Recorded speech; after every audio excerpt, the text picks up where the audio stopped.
Hey, welcome into a live Locked On Lions squad show. My name is Jake Riepma, and it is game week. Game week is finally here. All right, that got me absolutely fired up. I'm Natalie Kerwin, reporter and host for FanDuel Sports Network. Battling a little bit of a cold right now, but the only cure is that it's week 1 of NFL season, baby. Let's go. Bradford Banta, 22-year NFL vet, player, and coach. Week 1, Lambeau Field. The NFC North balance of power is on the line. As for your Detroit Lions, look to prove last year's sweep was just the beginning. One pride. It's the Lions Squad. Everything Detroit Lions every week. Breaking down all the big hits and game-changing plays from the Motor City.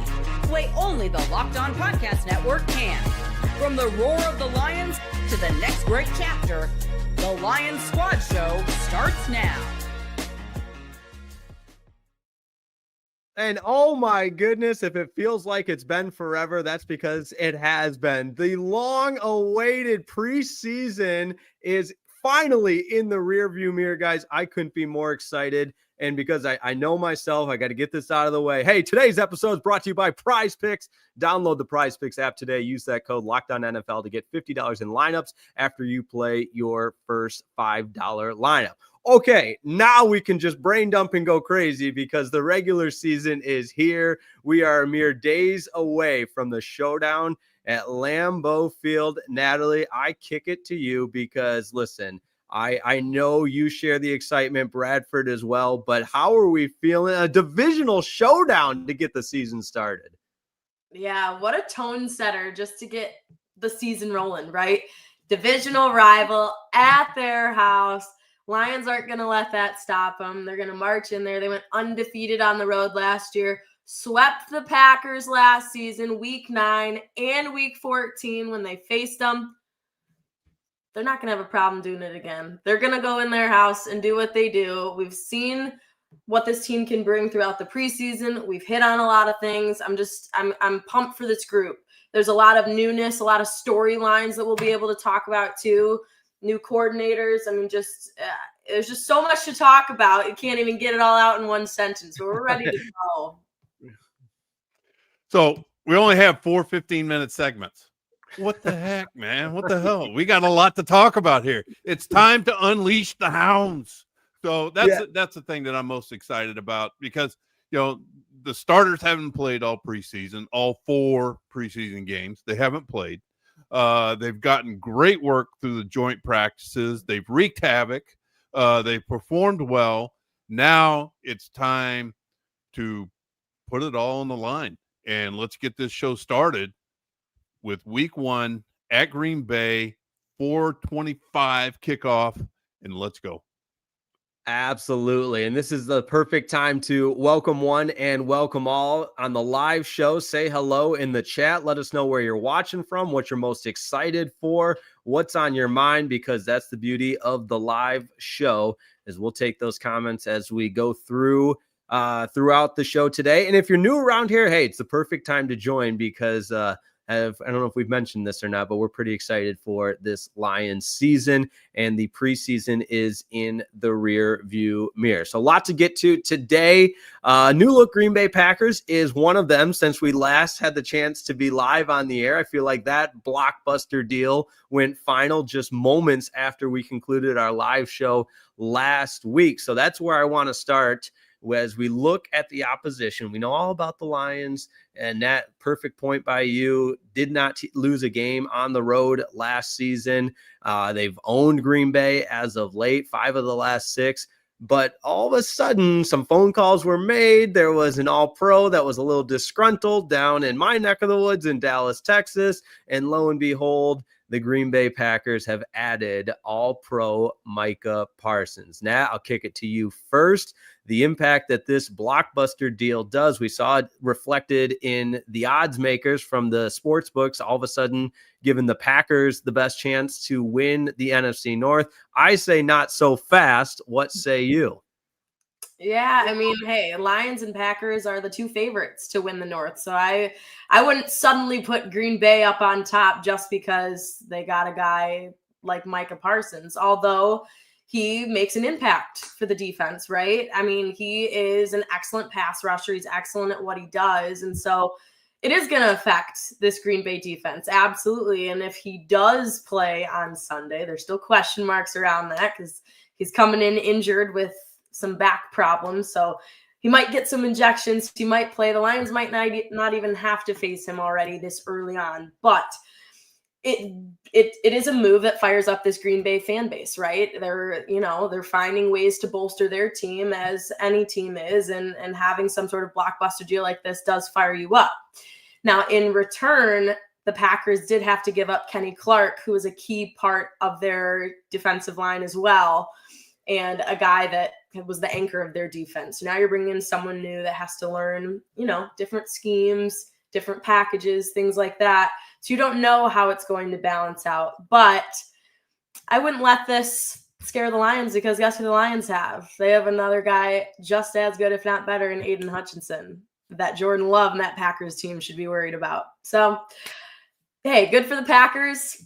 A lot of teams wanted Micah, but we'll just see when he actually gets to play on the field. We don't know when it'll be, but could possibly be Sunday. But this Lions team, they're ready for it. They're not going to let a guy like that, change their game plan going in. It's just like Nat said. I mean, is he going to play? Is he not going to play? He's questionable. That's how he's listed. I do know this. I mean, have you ever seen a needle that goes into your back with an epidural? Is what he's talking about. They're not small. So, I mean, there's a couple problems. Are we going to face him? I don't know. Do the Packers want to take a chance of re-injuring this back so soon after the procedure is performed? I'm no medical expert. I can't comment on that. Who is he going to be going up against? That is the question of the minute right now. He's going to possibly Penei Sewell, Decker, those type of players. Also, you have to think about, the tight ends that you're going to have in the game to combat, not only Micha Parsons, but also Rashawn Gary on the other side.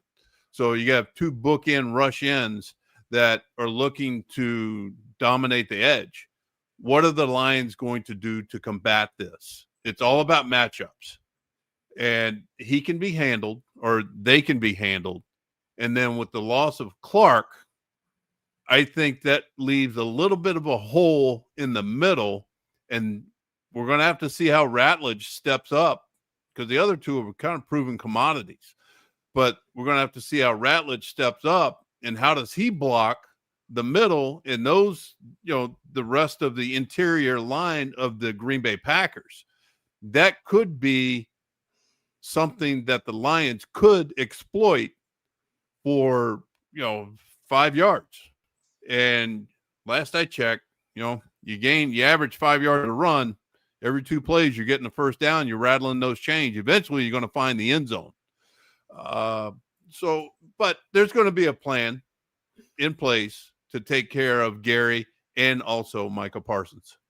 Yeah, and I think that's a huge part, that the wow factor of the headlines and everything. Yes, you're getting an elite pass rusher. You're getting an all-pro player. It galvanizes the team in the sense of the excitement and bringing a big name in like that. But fundamentally speaking, and again, I do feel qualified enough to say this, having covered the Cowboys the last couple of years and knowing everything that you get with Micha Parsons is more than just an elite pass rusher. It's a guy that admittedly, and not just me saying this, but guys that break down film and admitting that he plays outside the confines of a defense at times. He has not been good against the run. You've got the owner of the Dallas Cowboys, and we all know when Jerry Jones speaks, people listen, and that's usually pretty entertaining, but quite literally saying that part of the reason they made this trade is because the Cowboys have been so bad at stopping the run on a defense led by Micah Parsons. And so there's more to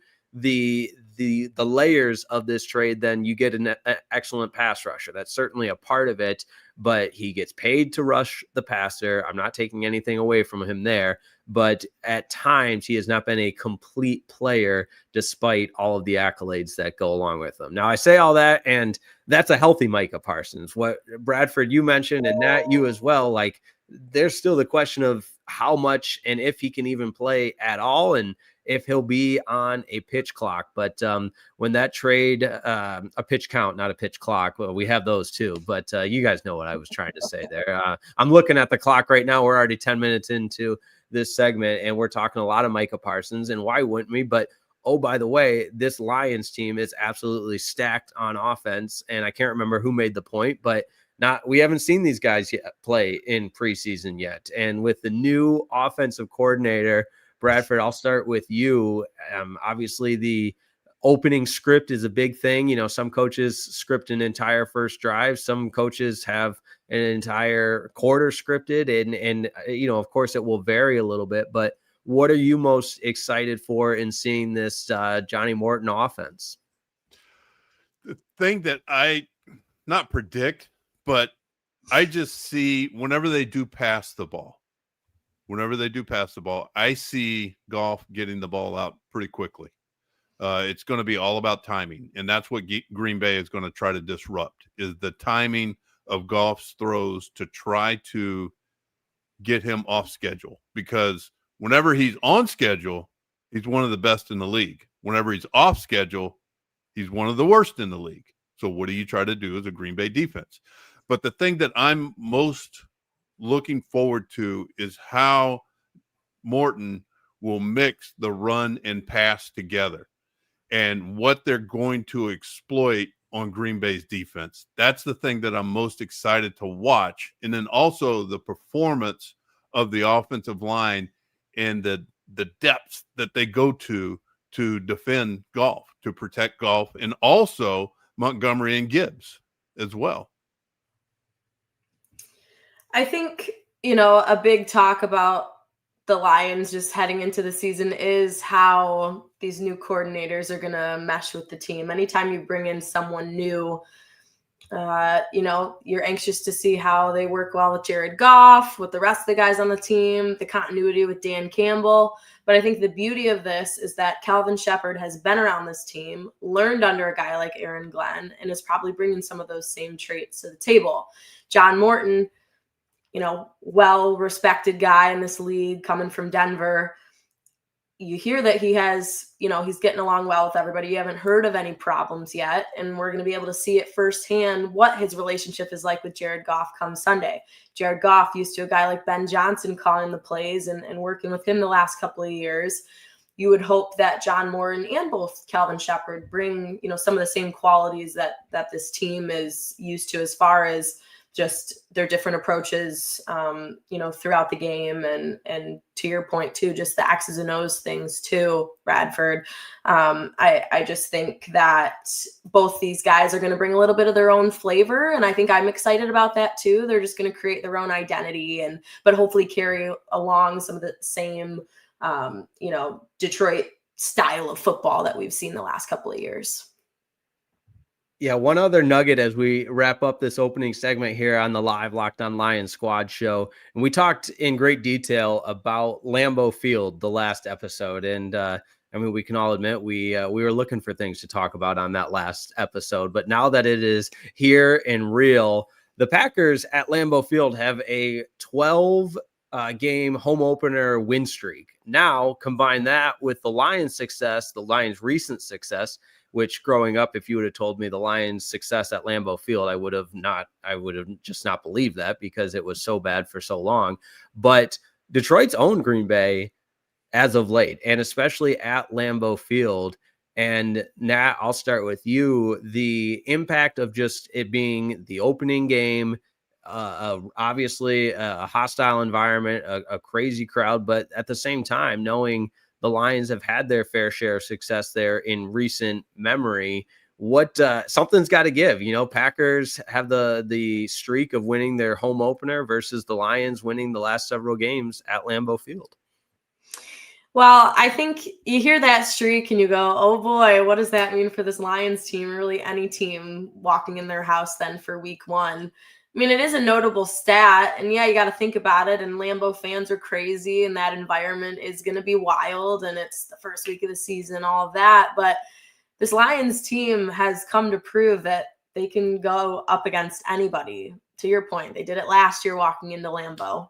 They did it against the Packers even at home too. I mean, they can walk into anybody's house and not let just any external environmental factors get to them. I think, the Packers, of course, there's a lot on the line to keep that streak going in a way, but I think the Lions are going to do everything they can to try and stop it. I think with what we've seen, the hype that's been built around this team coming off of last season, there's no reason they can't go in there and break that streak, that 12-game streak now. So I see it being noise, but don't let it be noise, just roll it off your back. And I think that's how the Lions are going to approach it. I think these are just, in my opinion, a 12-game home opening winning streak is just talking noise by the talking heads. It doesn't mean anything because the 12 previous teams is not the team they're going to be facing on Sunday. They got some of the same players, but it's not the same team. They have a different personality. I do know this. This is the fact. Detroit travels, and they travel well, talking about the fans. Is it going to be crazy? Yeah, it's going to be crazy. Have I been part of an opener or a game opener at Green Bay, Lambeau Field? Yes. But the team that I was on with the Jets at the time, we didn't know any better. We walked in there, we won, and we had the beers and brats at the end, and the fans were great. They're like, hey, you won. Congratulations. Just get the outside noise out of there and just go play the game. It's going to be about matchups. It's going to be about the play. The players are going to be the one making the plays. And it's up to the coaches to put the players in position for success. And that's what the Detroit Lions do best. Hey, before we go to break, I got to mix in this comment from Lewis of the Lion. You mean Kirby Field? We've been calling it the wrong name. It's yes, I said Lambeau Field. That's my bad. Kirby Field. The pick 6 last year was absolutely epic. Hey, when we come back, we'll do a deep dive on the Lions offense versus the Packers defense. Don't go anywhere. We're just getting started on a live Locked On Lions squad show.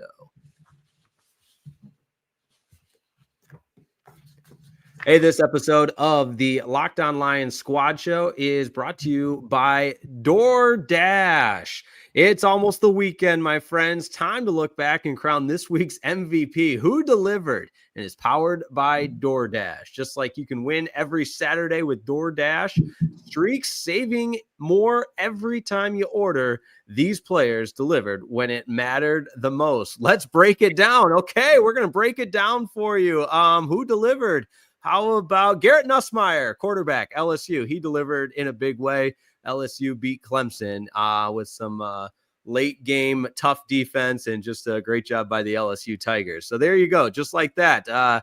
You want to be just like Garrett Nussmeier. Deliver for the LSU Tigers. DoorDash delivers your Saturdays with DoorDash streaks. You save every Saturday you order. Stack it all up all season, and you could save up to $250, including $100 in DoorDash credits. Order this Saturday. Keep the streak alive. Fuel your game day only with DoorDash. Terms apply. Promo period ends November 18th.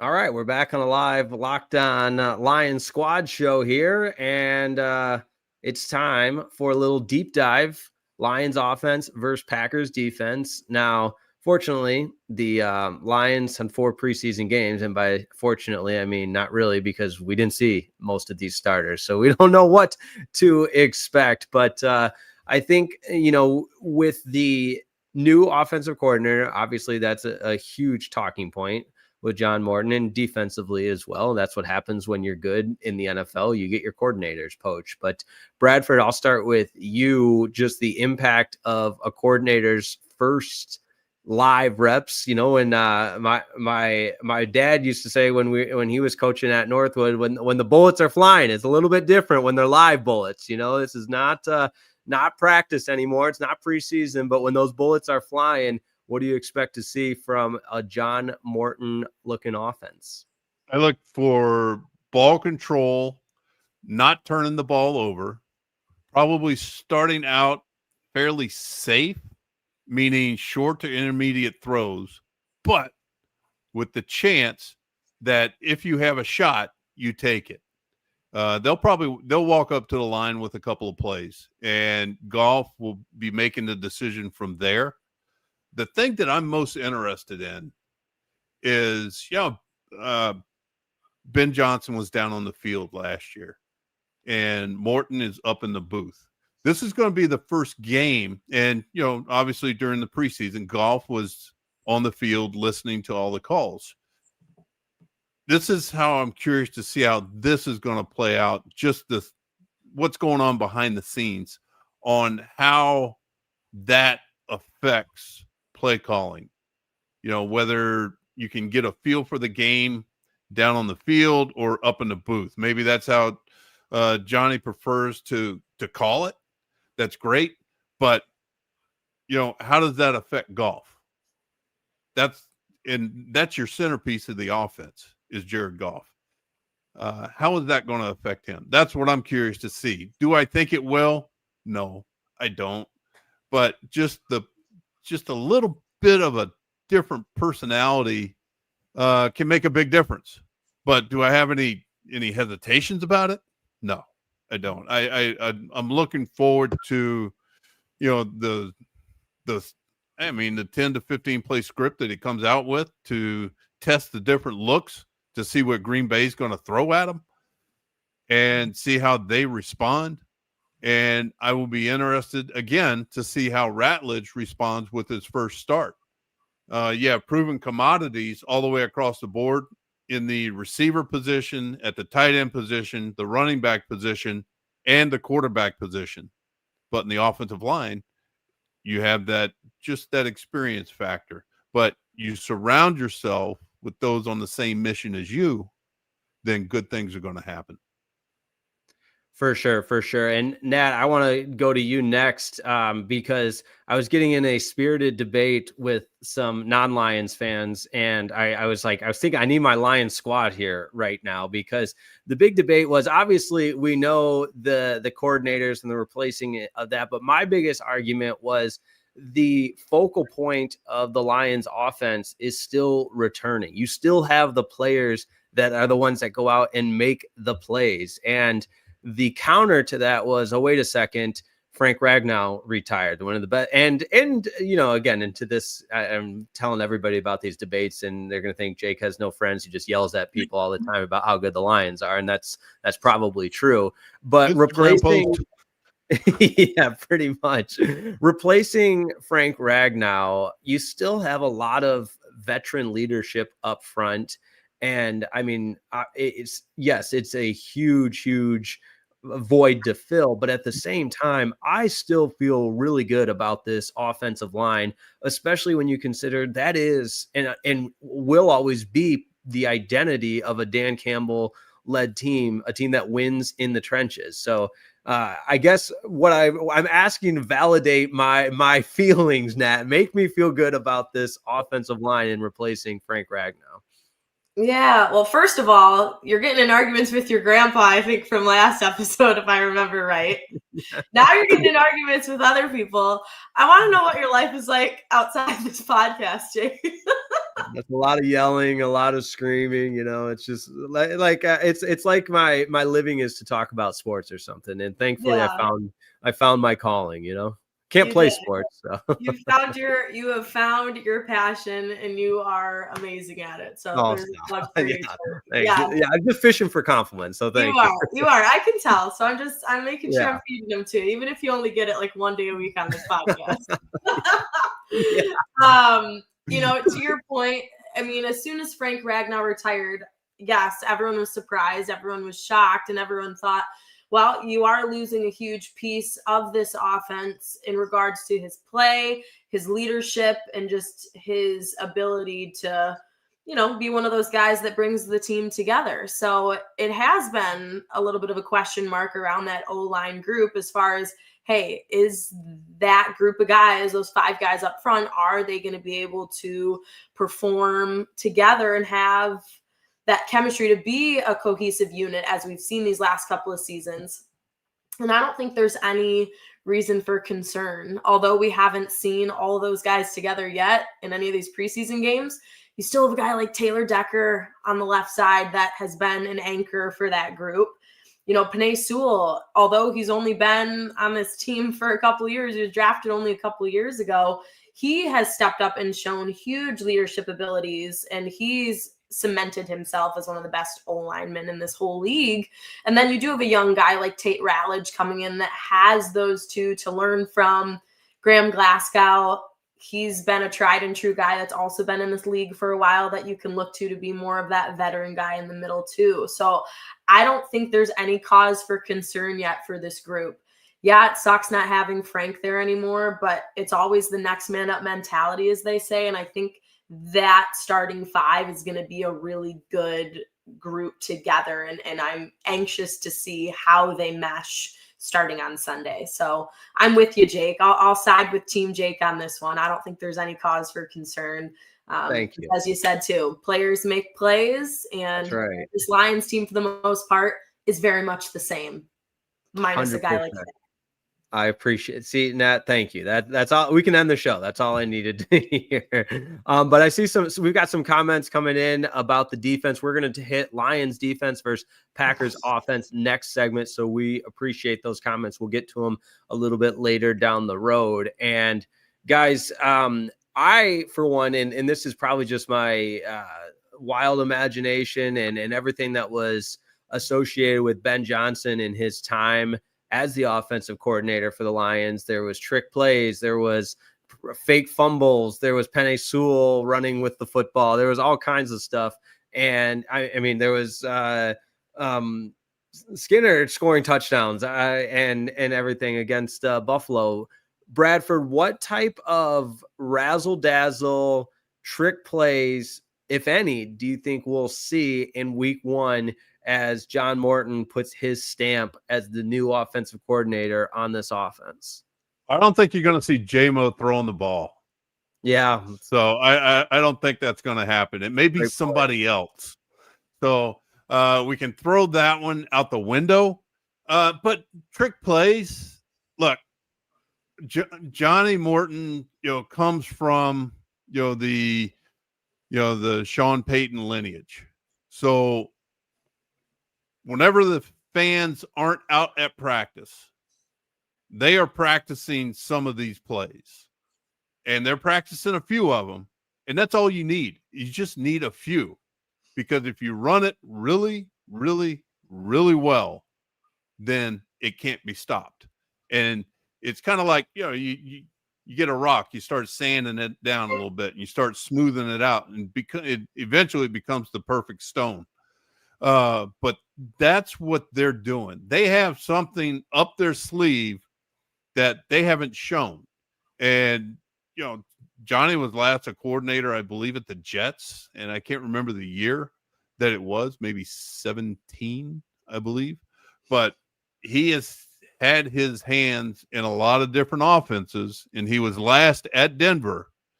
And that's one of the stalwarts of Sean calling his plays, is that he always has something in his back pocket that he can pull out at any time and strike whenever he needs it. So look for Johnny Morton to have that as well. Yeah. And listen, it's probably because I hate the Packers so much and can admit that, but I can also acknowledge that, hey, they've got some playmakers on the defensive side. Xavier McKinley, a guy we haven't talked about yet. Micah Parsons is going to take a lot of the headlines in for good reason. But the Packers defense as a whole, And the one game that comes to mind was Thanksgiving. Gosh, it would have been 2023. They came to Ford Field, and give them credit. They kind of imposed their will on both sides of the ball. And, a lot of that, it's a 60-minute game and every other football cliche that we can use. But for the Lions offense to be successful against the vaunted Packers defense, I think it is important to find those those favorable matchups. And it will, of course, be up to John Morton and the coaching staff to do so. And Bradford, I'll kick it to you. It feels like, the ground and pound game is a part of that. The short passes are a part of that. But in addition to, the playmakers that this Packers defense has, what, in your estimation, do you think is some of the strengths to be aware of for this Packers defense? Look, last year, because last year they were good in the red zone. And that's one thing that the Lions have to capitalize on, is whenever you get in the red zone, you better be scoring 6 and not 3. And that's how you get your road victories. And you also just have to dominate the trenches. And the individual players have to recognize what coverage is being run against them to capitalize on with the proper route that they're running and be on the same page as Golf. And just to come out of this game, if Golf has let's say a 70% completion percentage, we're going to be in this game at the end of it, if not coming out on top. So it's going to be interesting to see how this game plays out, what kind of defensive philosophy Green Bay is going to try to impose on the Lions, and then what kind of offensive philosophy the Lions are going to try to impose on the Green Bay defense. Feels like a kickoff just needs to happen. We're right there. We're right there. To wrap this up, the Packers, they were also top 10 on third down defense last year as well. So, their whole mission is going to be to exploit the many weapons that Detroit has on their offense, right? In J-Mo and Amon-Ra St. Brown, Sam Laporta, Isaac Teslov, he gets any time to play. I mean, you could keep going down the list. There's so many guys that the Lions have at their leisure to throw in there. But, Packers secondary has improved. They've added a guy like Nate Hobbs, who is also, I believe, not going to play officially on Sunday. But he's a veteran guy that they have in that group. Xavier McKinney is great, as you mentioned, Jake. Another big question mark, though, is, we touched on this earlier, how the Packers' interior defense will be without a guy like Kenny Clark. And that's where the Lions can use their run game to an advantage with Gibbs and David Montgomery. And the run game is going to be a huge part in the Lions' success on Sunday. So see if the Packers can put a stop to that. To me, I wouldn't be surprised if you see a lot of 12 personnel out of the Detroit Lions. It's a one running back, two tight end look with a lot of movement from the off the ball tight end if he's not on the ball. I love it. I used to have to hold the personnel cards up during practice when I was on the scout team. So I hear any personnel groupings and it just gives me PTSD. 12 personnel. Come on, Riepma, identify it faster. Get it out there. Let's go. All right. We'll take a quick timeout and do a little Lions defense deep dive next as we continue on our last Locked On Lions squad show before a real game. Cannot wait. All right. Back in just a second. This episode of the Locked On Lions Squad Show is brought to you by our good friends at Mazda. Mazda crafts cars for those who choose to do more than simply move. They follow what moves them every time they drive, and that's what makes Mazda stand out. They go beyond safety, style, and performance to deliver a driving experience that feels alive in every single detail. Mazda offers more than safety. It's won more 2025 IIHS Top Safety Pick awards than anyone else. And as an athlete focuses on every detail, Mazda does the same, from all kinds of hand stitched, everything else, leather, and you name it, all in the details right there with Mazda. It's the small details that make the big plays. And just like that, there's more to every player, and there's more to a Mazda vehicle. Mazda, move and be moved.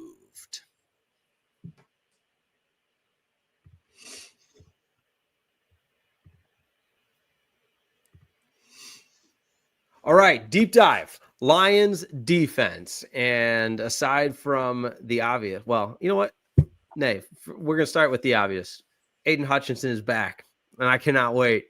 I mean, Nat, I can barely contain my excitement. I know you're in the same boat.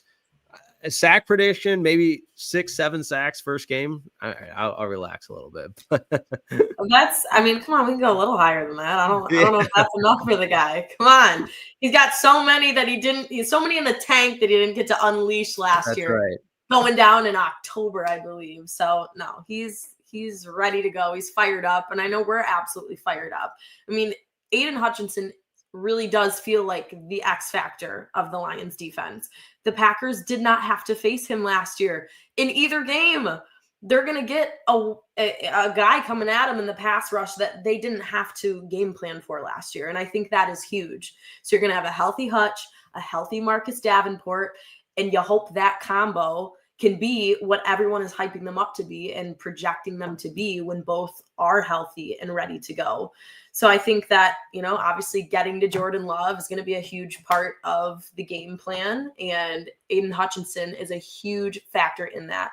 Just anchoring the defense, being that guy that you can count on to just with his high motor. He's exciting to watch. And, Matt LaFleur, I was reading, said earlier this week, we were really lucky that we didn't have to see him at all. And obviously that's a huge part of how we have to go into this game is, watching out for him because he is the guy for the Lions. So I'm excited to have him. We're pumped.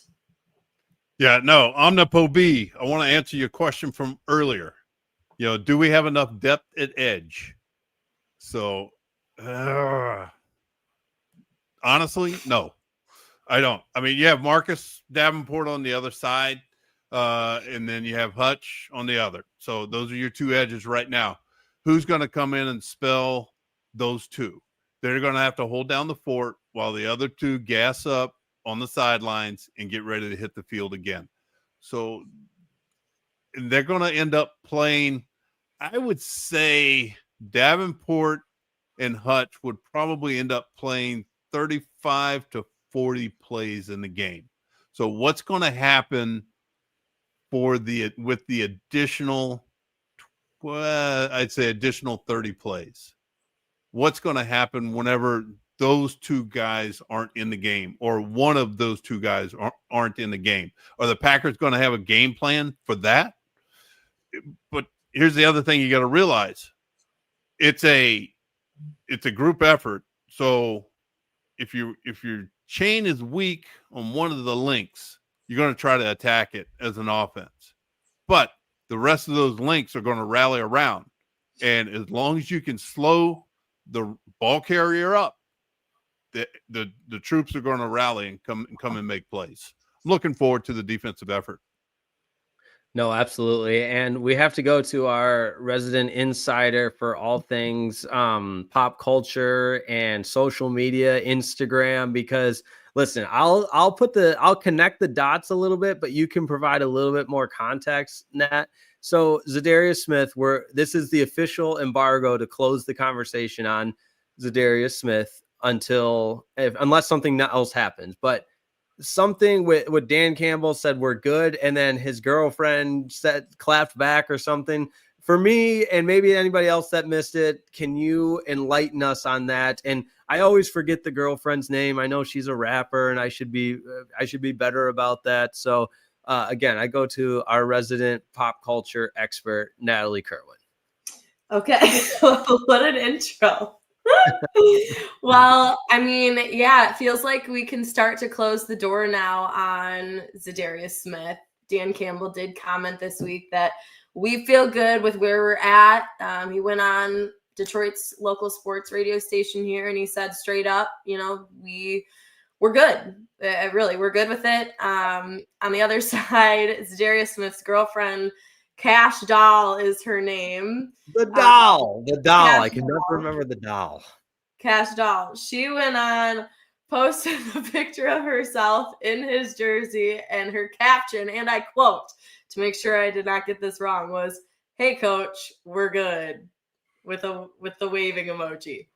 So shots were fired back at MCDC, and it sounds like there's a little bit of turmoil between the two parties. We, of course, don't know what's going on internally with those conversations, but it sounds like maybe they tried to maybe get to a deal and nothing was made. We don't know.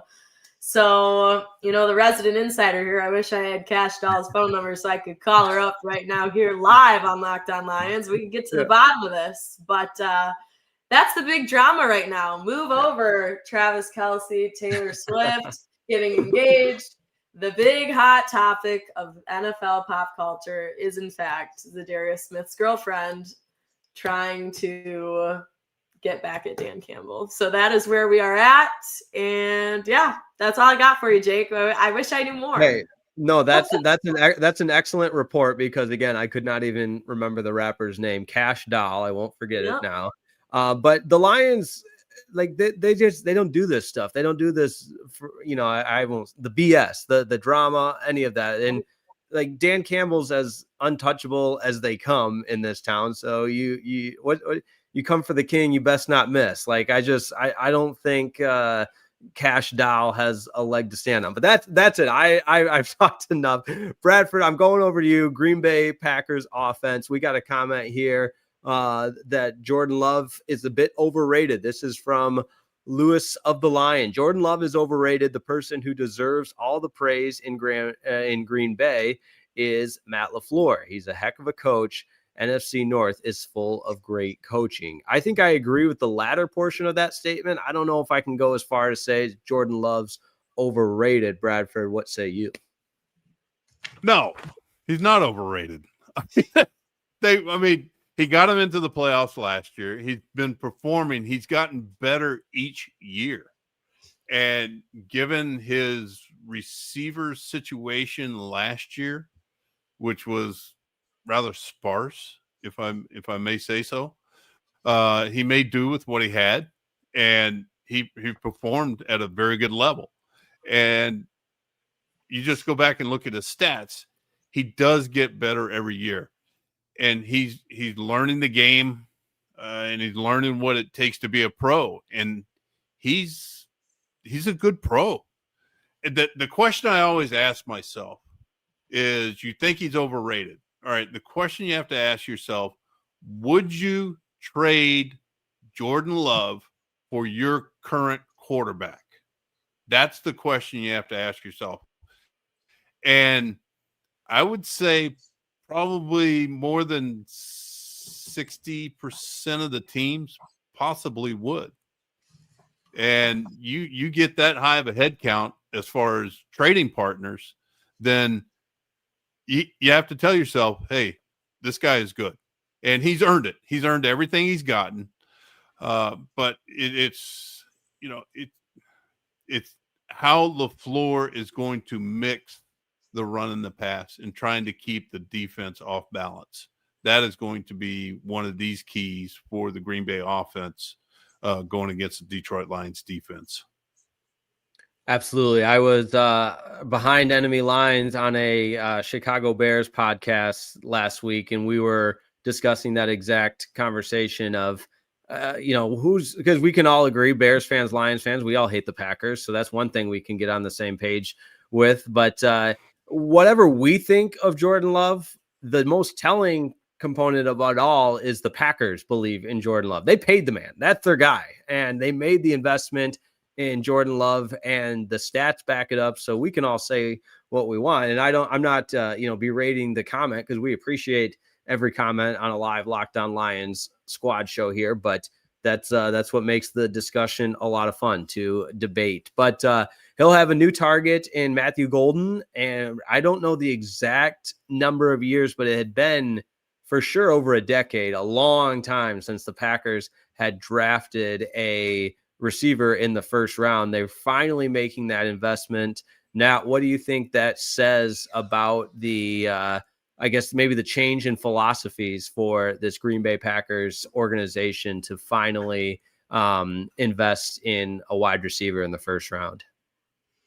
Yeah, I always remember just over the years, you read online how pissed Packers fans would be when they draft anyone but a receiver, an offensive player. It felt like they would go with a lineman of some sort in the first round, or maybe, even their quarterback with Jordan Love, whoever. It just felt like when they always were hoping to get one of the best receivers in that year's draft class, they'd go the total opposite. And I know some Packers fans personally that would get really, really frustrated and upset about this. So yes, I think it shocked everyone a little bit when they did go the wide receiver route this season. And I think it goes to show they are changing their tune a little bit on, what it's going to take for the Packers to be, become the top dog in the NFC North and get their way towards a hopeful Lombardi trophy. And so I think taking a guy like Matthew Golden just shows they're serious in changing the direction, and in ownership there has talked about it. I believe, I don't have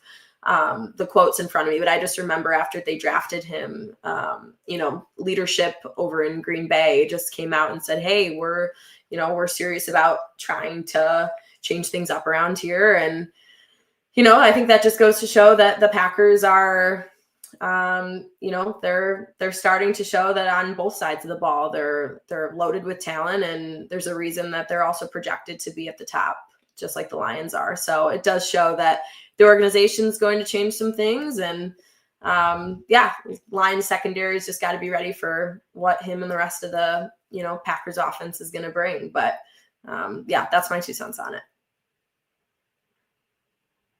So I just see one of the keys to winning the game is just stopping the run and make Love beat you.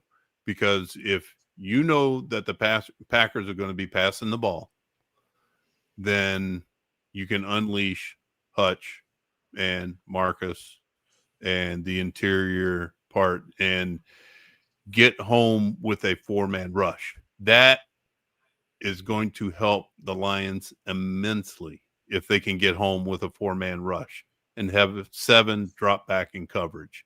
That way you can blanket the field, pressure Love, and hopefully get some turnovers and hopefully score, pick 6. That would be fantastic. We got a question in here as we wrap it up. Who is playing corner back for the Packers? And, they've got, I think we mentioned Nate Hobbs, who's a question mark. And then that being said, the Packers defense, there could be, and we've talked about this at length, opportunities to exploit them in the passing game. And we'll talk a little bit more about that and our keys to victory to close it out, as well as some score predictions. So guys, during this break, be thinking of that. You look in that crystal ball, and we're going to need score predictions and keys to victory on the other side. Don't go anywhere. Locked On Lions Squad show continues in just a second. This episode of the Locked On Lions Squad show is brought to you by our good friends at FanDuel. The NFL season is almost here, and by almost, it starts tonight.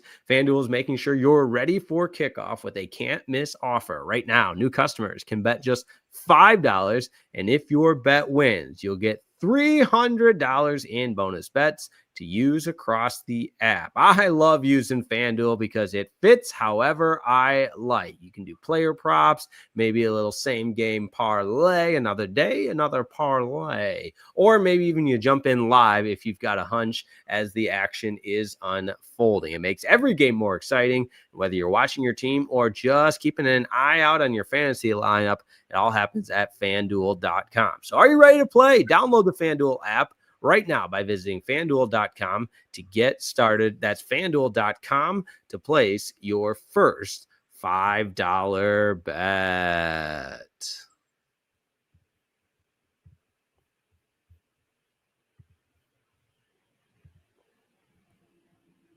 All right, the portion of the show we've all been waiting for.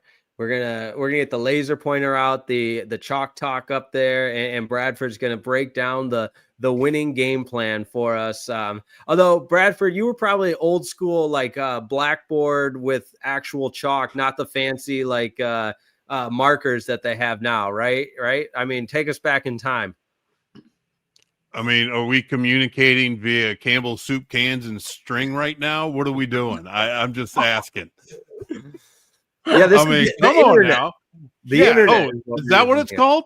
That's Holy what it's cow. called. We are all connected that way. Nice. Okay. No, I just thought y'all were in the next. I just thought y'all were in the next room. So yeah. No. All right, Jake. To answer your question, I started out on the chalkboard. So, but it slowly progressed to dirt, sand, and sticks out, on the play yard. Yeah, drawing it up. And once I was able to oil up my leather helmet, then we were able to go from there. So, I was able, I had a little rhinoplasty done, and we got all that straightened out once my career was over. But we're good now. So, all right, so. Back to your question. What was it again? I got lost. Well, I heard you talk about a nose job just now, and I have questions about that. You had a rhinoplasty done? Oh, God, no. No. Oh. Making fun of how old I am and saying I'm playing with a leather helmet that doesn't have face mask. So Nat was like, oh, tell me more about the nose job. I need to hear talking about our social coordinator here. I don't know why. Give me content. Give me content. All right, get on with the question. We've lost cabin pressure. Okay. Going off the rails. So, hey, the weather for the weekend. No, I'm joking. What's the next? What was the question? Keys to victory. Keys to victory. Look, mine is to eliminate the explosives from the Green Bay offense, which means 10+ yard runs and 20+ yard passes.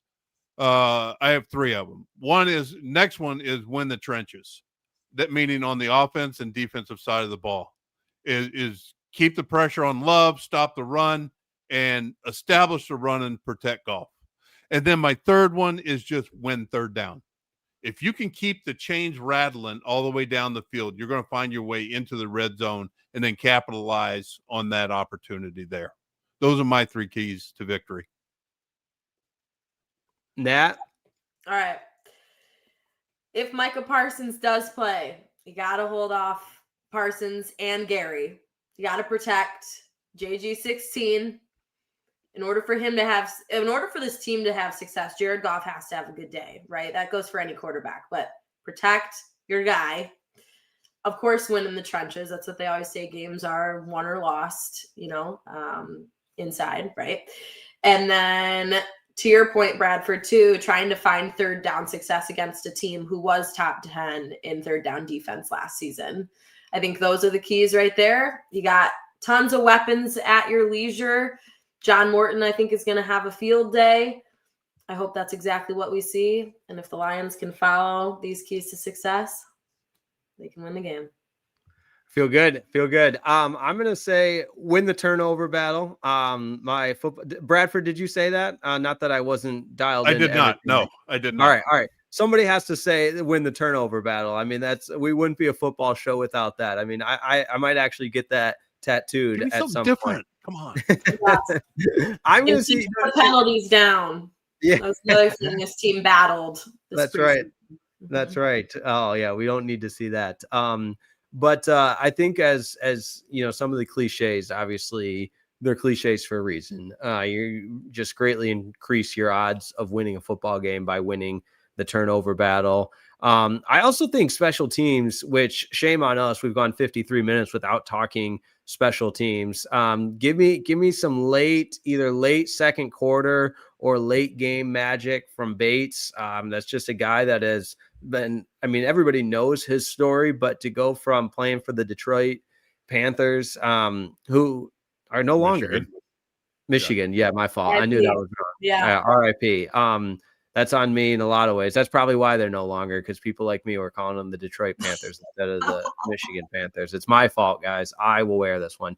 But to go from, and make that leap to the NFL and then be so good, that's just such an awesome story. And the Lions control field position often with the punt game as well. Hopefully they're not punting often, but that's been, winning field position and the hidden yardage that can be picked up or lost in special teams often goes without mentioning. So I'm going to say win the turnover battle, play sound on special teams, keep the penalties down, as you mentioned that. And I like our chances. So drum roll, got a couple minutes left.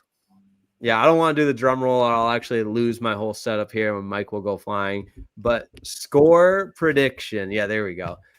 Nat, I'll kick it to you. Score prediction. Who comes out on top?